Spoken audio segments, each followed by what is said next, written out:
I'm doing the Bible in a year, and now I am in the book of Acts. I read a story that I think is kind of like underrated, and it's the story of Cornelius. We are in Acts chapter 10, and Cornelius is a centurion that basically receives a word from God that he needs to look up one of the disciples called Peter so that Peter could come to his house and teach him the gospel. Now, it's a short story in the Bible, but I think it has three important lessons. The first one is how Cornelius received that message from God.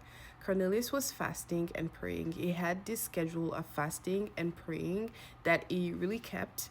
And when he received that message, God tells him, your prayers have been answered. Second thing is that as soon as Cornelius receives the message from God and God tells him, look up for a man called Peter, is in this house with this person, as soon as he received that message, Cornelius acted upon it immediately. He immediately sent people to look up for Peter, and Peter basically came the next day.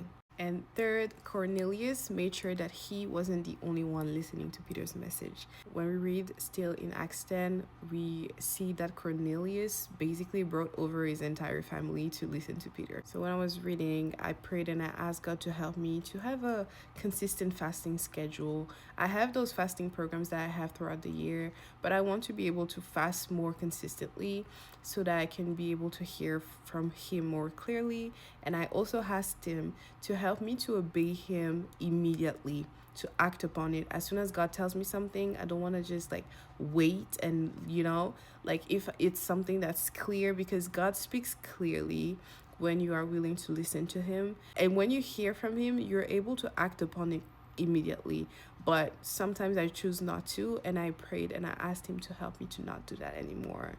And the last thing that I prayed for and is that I asked God to help me to not keep to myself what he does for me. There are things that are too precious for you to keep for yourself, such as the gospel. I specifically asked God to help me to be eager to share about him to the people around me, to my family who don't know him, to my friends who don't know him, and to just be able to share the gospel more eagerly, just like Cornelius. And those were my three main takeaways from the story of Cornelius.